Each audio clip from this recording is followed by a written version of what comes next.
पहले बात करेंगे चेयरमैन नैब के नवाज शरीफ पर मुबैना तौर पे मनी लॉन्ड्रिंग के इल्जाम के हवाले से, और उसके जवाब में नवाज शरीफ साहब ने जिस तरह का रद्द अमल दिया है। और यह रद्द अमल सिर्फ नवाज शरीफ साहब की तरफ से सामने नहीं आया, बल्कि मुस्लिम लीग नून के सदर और वज़ीर आला पंजाब जनाब मोहम्मद शहबाज शरीफ साहब की तरफ से भी एक शदीद रद्द-ए-अमल इस सारी स्टोरी पर सामने आया है। शहबाज शरीफ साहब आज सेहत की खिदमत के उन्वान से डिस्ट्रिक्ट हेडक्वार्टर अस्पताल जेहलम का उसकी रेनोवेशन का इफ्तिताह करने के लिए गए थे, जहां कुछ सहाफ़ी हजरात भी उनके सामने गए थे और हम भी वहां पर मौजूद थे।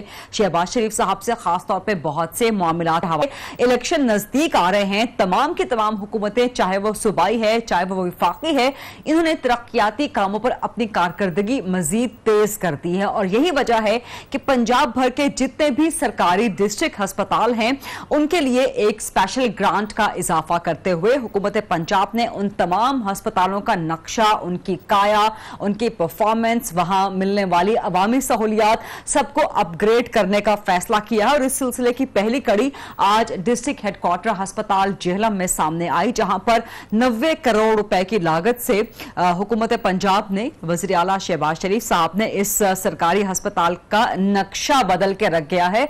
और देखने में बिल्कुल नहीं लगता कि यह सरकारी अस्पताल है, क्योंकि वहां पर सहूलियात बहुत बेहतरीन मुहैया कर दी गई हैं। लेकिन यह मामला उस वक्त पस मंजर में चला गया जब सहाफ़ी हजरात ने गुफ्तगू में दिखाएंगे और उसका लुब्बे-लुबाब कुछ अहम बातें खासतौर पर चेयरमैन नैब के हवाले से नवाज शरीफ साहब ने जिन मुतालबात का इजहार किया कि चेयरमैन नैब 24 घंटे के अंदर इस मुबैना इल्जाम का सबूत दें, वरना कौम से माफी मांगे और इस्तीफा दें, इसको एंडोर्स किया शहबाज शरीफ साहब ने और कहा कि चेयरमैन नैब से एक बहुत बड़ी संगीन गलती हो गई है, उन्हें कौम से माफी मांगनी चाहिए।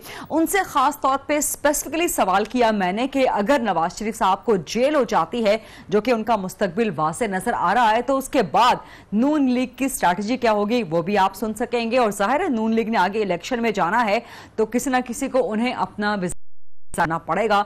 तो क्या नून लीग की तरफ से आइंदा वज़ीर आज़म शहबाज शरीफ होंगे? ये सब सवालात मैंने वज़ीर आला पंजाब शहबाज शरीफ साहब से किए, उन्होंने इनके क्या जवाब आप खुद देख लीजिए। बड़ा एक रेवोल्यूशनराइज काम हो रहा है, बड़ा रिवाइटलाइज कर रहे हैं आप। ये बताएं कि ये सेहत का इंसाफ है या सेहत की खिदमत है? और आप सेहत के शोबे में इतना काम कर रहे हैं, लेकिन चीफ जस्टिस साहब अस्पतालों के दौरे करते हैं और कहते हैं पंजाब में कुछ नहीं हो रहा। ये अल्हम्दुलिल्लाह सेहत आमा के मैदान में पंजाब में ये बहुत बड़ी एक खिदमत है और ये एक इनकलाब है। और मैं समझता हूँ कि आपने ख़ुद आज उसके टेस्टिमोनियल्स खुद देख लिए कि लोग अपनी ज़ुबान से, ख़वातीन भी, मर्द भी, बुज़ुर्ग भी, नौजवान, वो बेख्तियार कह रहे थे कि बेहतरीन सहूलतें हैं और खादम आला आपका बहुत शुक्रिया। बस मुझे उनकी ये दुआ जो है यही मेरी रूह की खुराक है। और मैं पानी के 4 जून को और हुकूमतों की मुद्दत ज़ाहिर है वो ख़त्म हो जाएगी, आप जाएंगे। और दूसरा जो नैब ने नवाज शरीफ पर इल्ज़ाम लगाया, एक जिसका बड़ा मजाक उड़ाया जा रहा है 4.9 अरब डॉलर का, उस पर नैब माफ़ी की फिलहाल तक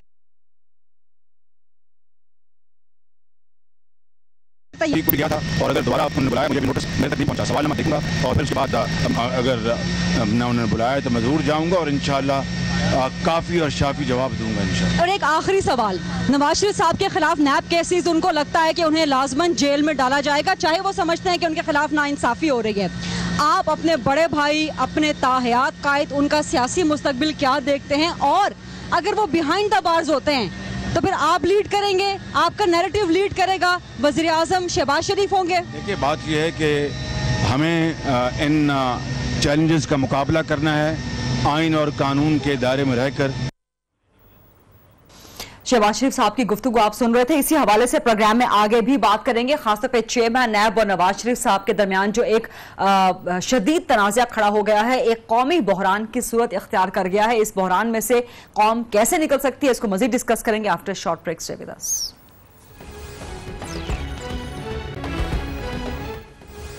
जी welcome back after the break. और इस सेगमेंट में बात को आगे बढ़ाएंगे। चेयरमैन नैब और नवाज शरीफ के दरमियान जो एक मुबैना मनी लॉन्ड्रिंग के इल्जाम पे एक कौमी बहरान, कौमी तनाज़े की कैफियत पैदा हो गई है, किस तरह से खत्म हो सकती है, इस पर बात करेंगे।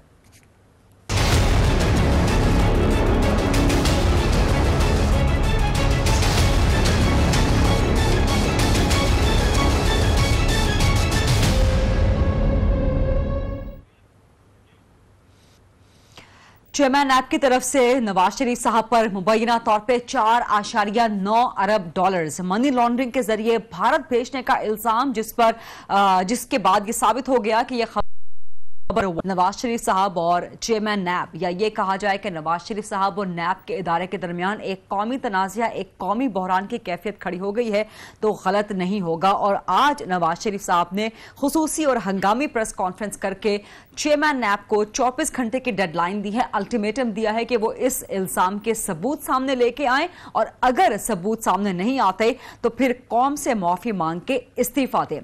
क्या चेयरमैन नैब कौम से माफी मांगेंगे? क्योंकि ये बात तो साबित हो गई है कि खबर गलत थी और खबर फेक थी, और उसके बावजूद नैब ने मुसलसल 3-4 दिन तक इसकी तरदीद की जरूरत ना समझी। बुनियाद सामने आ गया है। क्या चेयरमैन नैब को कौम से माफी मांगनी चाहिए? क्या चेयरमैन नैब को इस मामले पे इस्तीफा देना चाहिए? यही सवाल करेंगे। मेरे साथ मौजूद हैं पाकिस्तान पीपल्स पार्टी के सीनियर मरकजी रहनुमा फैसल करीम कुंडी साहब, मेरे साथ मौजूद हैं नून लीग की मुमताज रहनुमा अस्मा बुखारी साहिबा, और थोड़ी ही देर में हमें ज्वाइन कर लेंगे फवाद चौधरी साहब, पाकिस्तान तहरीक इंसाफ के मरकजी तर्जुमान हैं। अस्सलाम वालेकुम फैसल करीम कुंडी साहब। जी अस्सलाम वालेकुम। सर, आप बताएं कि क्या चेयरमैन नैब को कौम से माफी मांगनी चाहिए, जो ये एक बहुत बड़ा कौमी बहरान, एक कौमी तनाज़ा खड़ा हो गया है। 3 बार के साबिक वज़ीर आज़म है, एक बड़ी पॉलिटिकल पार्टी के वो हेड हैं, ताहयात कायद हैं, उनके दरमियान गलत साबित हो गई। क्या इस पे चेयरमैन नैब को माफी मांगनी चाहिए और क्या चेयरमैन नैब को इस्तीफा भी देना चाहिए? बिस्मिल्लाहिर्रहमानिर्रहीम। देखें, मियां साहब ने आज एक प्रेस कॉन्फ्रेंस की और चेयरमैन नैब से कहा है कि आप अगर बात गलत है तो आप इस पे जो है वो रिजाइन करें। तो देखिए, माजी में अगर आप देखें तो पाकिस्तान पीपल्स पार्टी की लीडरशिप की सलाहियत से बयानात आए हैं और मियां साहब ने उनको तक़वियत दी है, बल्कि मुख्तलिफ टॉक शो से चीज़ें की साबित नहीं हो सकी और पाकिस्तान पीपल्स पार्टी की लीडरशिप बाइज्जत बरी दूसरे हुई है। क्या मियां साहब भी माफी मांगे कौम से जो उन्होंने पाकिस्तान पीपल्स पार्टी पे माजी में उनकी लीडरशिप पे गलत इल्जाम लगाए थे, या जिस तरीके से वो जब मुख्तलिफ केसेस जो है गलत केसेस बने थे और उसे पाकिस्तान पीपल्स पार्टी की लीडरशिप जो है वो बरी हुई थी, तो क्या उस पर भी मियां साहब माफी मांगेंगे कि वो उन्होंने गलत बयान दिए थे? कुछ ना कुछ चीजों पर तो डेफिनेटली माफी मांग रहे हैं जब वो कह रहे हैं कि जी मैं काला कोट पहन के सुप्रीम कोर्ट गया था, मेमो गेट में ये चीजें वो चीजें। तो हमेशा जब मियां साहब हुकूमत में होते हैं तो वो दूसरे मियां साहब होते हैं, जब वो पोजीशन में आते हैं तो एक और मियां साहब होते हैं। तो अच्छा ये होता है कि मियां साहब एक ही मियां साहब होते, 2 मियां साहब नहीं होते। तो ये चीजें हैं। देखें, अब वो कह रहे हैं डेफिनेटली अगर वो बयान गलत है या चीज है उसकी डेफिनेटली तरदीद आई है तो उसको डेफिनेटली नैब के दफ्तर की तरफ चेयरमैन के ऑफिस से डेफिनेटली कोई चीज आएगी। और अब तो हमेशा हम तो कहते हैं अगर जो ट्रायल्स उनके ऊपर हैं वो फेस करें, और अगर वो इसी तरह जिस तरह वो गिलानी साहब से कहते हैं अगर वो जो हैं वो क्लियर होंगे तो इलेक्शन लड़ेंगे और फिर आ जाएंगे, और अगर नहीं होंगे तो अकेले जाते हैं, जिधर भी जाते हैं उनकी मर्जी है। ठीक। अस्मा बुखारी साहिबा, फेयर इनफ है कि जैसे नवाज शरीफ साहब चेयरमैन नैब से मुआफी का मुतालबा कर रहे हैं, वैसे पीपल्स पार्टी जो आप लोगों ने ज्यादतियां कर रखी हैं माजी में सियासी पीपल्स पार्टी के साथ, तो पीपल्स पार्टी नवाज शरीफ से मुआफी का मुतालबा कर रही है, तो क्या नवाज शरीफ साहब पीपल्स पार्टी से तमाम सियासी ज्यादतियों का उस पर मुआफी मांगेंगे? बहुत शुक्रिया गरीदा। देखिए, मुझे अफसोस होता है कि हमेशा जब आपको इस तरह के आज के मामलात की बात करेंगे ना, तो पीपल्स पार्टी एग्जैक्ट जवाब देने की बजाय जो है वो पास पे चले जाते हैं।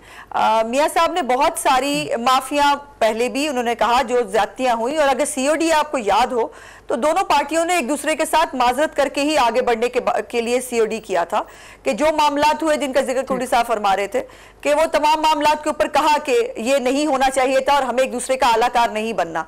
लेकिन अब क्या हो रहा है ये देखने की बात है। और अब जो बड़ी इंटरेस्टिंग चीज है वो ये है कि तमाम तर कार्रवाइयां जो है नैब की वो सिंध में खत्म हो गई हैं। डॉक्टर आसिम साहब के ऊपर बड़ा लंबा चौड़ा पता नहीं 240 पता नहीं कितने अरब रुपए का केस था, वो तो पहुंची रिपोर्ट वो कहाँ है? ऐन अली जो है उसके केस की क्या सूरत हाल है को मालूम हुआ आपको? और पिछले हफ्ते एक नैब का अगर आपने वो देखा हो अलामिया सा, उसमें फरियाल तालपुर, मुनव्वर तालपुर, इनके वजीरे जो सिंध के हैं वो सियाल साहब, टप्पी साहब, मतलब नेम इट, जो 8-10 लोग थे, उन सब की इंक्वायरियां बंद कर दी गई हैं। तो इनसे तो ये सवाल मेरा ख्याल के पूछना चाहिए था आपको, चूंकि ये मुझे ये तकलीफ जरूर होती है कि चले नून लीग ने जो किया, मियां साहब ने जो किया, आपको तो अपने स्टैंड पे कायम रहना चाहिए। आप जो इंस्टीट्यूशंस की बात करते हैं, जमहूरियत की आप बात करते हैं, उसके चैंपियन बनते हैं, आपको उस पर तो स्टिक करना चाहिए ना, आपको जमहूरियत के साथ खड़े होना चाहिए। या आप ये खुले बारे में जो है वो एक फेक कॉलम लिखे और उस फेक कॉलम के ऊपर जो है वो प्रेस रिलीज जाए और इंक्वायरियां शुरू हो जाए, तो फिर बहुत इज्जत अफजाई होगी बाकियों की। ये अगर कॉलमों के ऊपर जो है ये काम करने शुरू हुए गरीदा, तो इस मुल्क में कोई नहीं बचेगा। और ये आप एक ऐसी रिपोर्ट जिसको खुद वर्ल्ड बैंक जो है वो कर चुकी है, फिर रिपोर्ट पढ़ी नहीं है किसी ने, वो रेमिटेंसेस के बारे में थी, एक रिसर्च रिपोर्ट थी कि जो इमिग्रेंट्स एक मुल्क से दूसरे मुल्क में जाते हैं, क्या उनका ताल्लुक पिछले मुल्क से रहता है। और उन्होंने 1947 से जितने इमिग्रेंट्स जो है वो इंडिया से पाकिस्तान शिफ्ट हुए उसके बारे में एक रिसर्च थी, और पूरी दुनिया में जो लोग शफल हुए उनके बारे में रिसर्च थी। जहां क्या बना दिया उसने, मनी लॉन्ड्रिंग आ गई। नैब को बतौर इदारा एक्सट्रीम पे जा रहे हैं, और ये तो वही चेयरमैन नैब हैं जो कुछ अर्सा पहले तक आपको बहुत कॉम्पिटेंट लगते थे। ये वही चेयरमैन नैब है जिनको आपकी गवर्नमेंट ने तैनात किया था अपोजिशन लीडर के साथ मुशावरत करके, और बहुत अच्छे केसेस ये सुनते भी रहे हैं, उनको हेड भी करते रहे हैं। तो इसका मतलब है कि ये इनकॉम्पिटेंट थे, इस वजह से आपने उनको लगा दिया, या सिर्फ आपके बारे में एक खबर आ गई है तो इनकॉम्पिटेंट हो गए हैं? तो ये मामला, इस्तीफे का मामला बहुत एक्सट्रीम का नहीं है। नहीं, बिल्कुल नहीं। देखिए गरीदा, आप किसी थर्ड टाइम प्राइम मिनिस्टर, एक ऐसे इंसान के ऊपर जो पहले ही कह रहा है कि उसके ऊपर व्हाट्सएप के ऊपर जीआईटी बन रही है, उसके जीआईटी के अंदर जो पोल खुल रहे हैं वॉल्यूम 4 के अंदर, आप वॉल्यूम 4 के अंदर लगा दिए, तो वो मतलब बहुत सारी चीजें हैं जो सामने आ रही हैं और हम कह रहे हैं कि ये हो रहा है, हमारे साथ हमारी पार्टी को तोड़ने की कोशिश की जा रही है। उसके बाद जब चूंकि 3-4 महीने में आप मिल गई, उसके बाद अब आपने सोचा कि बकरी जौहरी का केस डालें या क्या करें, तो फिर ख्याल आया कि यस, ये बड़ा अच्छा आइडिया होता है इस मुल्क में, अगर आप कुफर का किसी के ऊपर लगा दें या गद्दारी का सर्टिफिकेट बेच दें तो बड़ा आसान होता है उस आदमी को फंसाना। तो कोशिश ये की गई कि चले इंडिया का नाम लगा के मियां नवाज शरीफ की साख को खराब करने की कोशिश की। ये बहुत बड़ी बात है, ये छोटी बात नहीं है गरीदा। ठीक है, फवाद चौधरी साहब ने, मरकजी तर्जुमान हैं पीटीआई के, हमें ज्वाइन कर लिया। अस्सलाम वालेकुम फवाद चौधरी साहब। और आप समझते हैं कि चेयरमैन नैब को कौम से माफी मांगनी चाहिए, क्योंकि बहरहाल खबर तो गलत साबित हुई है और बहुत बड़ी खबर गलत साबित हुई है, कोई छोटी मोटी खबर नहीं है, लेकिन क्या आप ये भी समझते हैं कि चेयरमैन नैब को इस्तीफा दे देना चाहिए? देखिए, पहली बात तो ये है कि मैं कोई चेयरमैन नैब का तो स्पोक्स पर्सन नहीं हूँ। अगर ऐसी गलती आप समझ प्रोसिक्यूशन है, कई रोज पुलिस की पास शिकायत गलत आती हैं, बाद में खारिज हो जाती हैं। अगर रोज इस तरह के इस्तीफे होने शुरू हो गए कि आपने फलानी दरखास्त के ऊपर पूछा मुझसे क्यों, तो फिर तो ज़ाहिर है मुल्क का निज़ाम नहीं चल सकता। लेकिन बहरहाल ये तो नैब जाने और PMNN जाने। नहीं, आपकी पार्टी का मौकिफ जानना चाह रहे हैं, क्योंकि जाहिर है एक कौमी बहरान की सूरत हाल पैदा हो गई है, आप उससे इतने लाताल्लुक नहीं हो सकते। आप बेशक पाकिस्तान तहरीक इंसाफ के स्पोक्स पर्सन है, नैब के नहीं है, लेकिन बहरहाल एक राय होनी चाहिए कि आइंदा का वे फॉरवर्ड क्या होना चाहिए इस हवाले से। एक तरफ नैब का इदारा है, चेयरमैन नैब है, दूसरी तरफ 3 बार। पहली बात तो यह है कि कोई पहली दफा मैंने सुना है कि ये कोई कौमी बहरान की कैफियत पैदा हो गई है। मुझे नहीं समझ आती इसमें क्या कौमी बहरान है। एक अखबार में, और वॉल स्ट्रीट जर्नल जैसी अखबार में खबर छपती है, उसके बाद कॉलम आता है, उसके ऊपर वो पूछ लेते हैं कि जनाब आप बताइए ये खबर सही है या गलत है। अब अगर खबर गलत है तो वो खारिज हो जाएगा, खबर सही है तो तफ्तीश होगी। इसमें कौन सी कौमी बहरान वाली बात है? आप नहीं समझते कि एक बड़ी पॉलिटिकल पार्टी का लीडर जो कि 3 बार का वज़ीर आज़म रहा है और एक और इदारे से क्लैश हो रहा है या क्लैश होने जा रहा है, और क्यों आप समझती हैं कि पाकिस्तान के वज़ीर आज़म के लिए कानून मुख्तलिफ होना चाहिए, पाकिस्तान के आम शहरी के लिए कानून मुख्तलिफ होना चाहिए और गरीबों के लिए कानून बिल्कुल मुख्तलिफ होना चाहिए? हम तो इसीलिए तो हम कह रहे हैं हमें 2 नहीं 1 पाकिस्तान चाहिए, जहां पे वज़ीर आज़म के लिए भी वही कानून हो, जहां पे आम आदमी के लिए भी वही कानून हो। आप तो एडवोकेट कर रही हैं VIP ट्रीटमेंट बिकॉज वो पॉलिटिकल पार्टी के सरबराह हैं। हरगिज ऐसा नहीं होना चाहिए। जो शिकायत आती है कानून पे ऊपर अमल होना चाहिए, जो कानून है उसके मुताबिक चलना चाहिए। फैसल करीम कुंडी साहब, अगर आप मुझे सुन रहे हैं तो आप समझते हैं कि आप एग्री करेंगे फवाद चौधरी साहब से कि ये एक छोटा मामला है, इसको नजरअंदाज कर देना चाहिए, कौम को दरगुजर कर देना चाहिए, आगे बढ़ना चाहिए? आप समझते हैं कि ये एक ऐसा मामला है? देखिए, माजी में इससे बड़ी बड़ी मेरे ख्याल में चीजें हुई हैं और मैंने जैसे अपने पहले उसमें कहा था कि डेफिनेटली चेयरमैन नैब के ऑफिस से इसके मुतालिक डेफिनेटली कोई प्रेस रिलीज या जो कुछ जो चेयरमैन नैब को कहेंगे वो डेफिनेटली आएगा। तो हम एक इस मामले पे अटक जाएंगे जी ये एक हुआ है और कौन से मामले मेयर साहब के बहुत सी और ऐसी चीजें भी हैं, लेकिन बहन उस्मा साहबा यहाँ पे बैठी है, मुस्लिम लीग की नुमाइंदगी कर रही है, उन्होंने बहुत से एक चीजें की। तो मैं तो वो भी कहूँगा कि बहुत सी चीजें तो शहबाज शरीफ साहब ने माजी में की हमारे पार्टी के प्रेसिडेंट के मुताल्लिक कि मैं ये कर दूंगा वो कर दूंगा, जिस तरीके से उन्होंने वो किए थे, लेकिन उसको भी अंदर गुजर करते हैं, अभी ट्रायल पेश करना है और अगर वो ठीक हो जाते हैं, क्लियर हो जाते हैं, उनकी सजाएं उसमें नहीं मिलती हैं तो डेफिनेटली फिर वो देखेंगे कि मुस्तकबिल में क्या होता है, लेकिन अभी डेफिनेटली उनको ट्रायल पेश करना है। पाकिस्तान पीपल्स पार्टी की लीडरशिप ने ट्रायल पेश किए हैं, हमने 11 साल और 5 साल जेलें जो है वो बर्दाश्त की है। अगर आप कहते हैं कि जी नैब ने फाइलें पीपल्स पार्टी की बंद कर दी, ऐसी कोई बात नहीं है। आप मुझे बताएं कि जब रेंजर जिस किस्म के काम सिंध में छापे मार रही थी, ऑफिस में छापे मार थी, उस वक्त मुस्लिम लीग सोई हुई थी, उस वक्त मुस्लिम लीग कह रहे थे कि बहुत अच्छे काम हो रहे हैं, ये लोग ऐसे हैं ये लोग वैसे हैं, तो उस वक्त जमहूरियत किधर गई थी? उस वक्त आपकी जमहूरियत सो रही थी, उस वक्त आप लोग सो रहे थे। तो ये चीजें जो है अगर जब आपके ऊपर जब आ गई हैं तो अब आप कहते हैं कि जमहूरियत खतरे में है।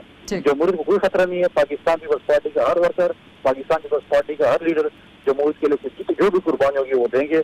आपकी वजह से जमहूरियत को खतरा नहीं, इस चीज की आपको ट्रायल पेश करते हैं, अगर आप गलत है ठीक है। बहुत बहुत शुक्रिया फैसल करीम कुंडी साहब, फवाद चौधरी साहब, अफजल बुखारी साहिबा। प्रोग्राम में लेते हैं एक और ब्रेक के बाद जब अब वापस आएंगे तो सिंध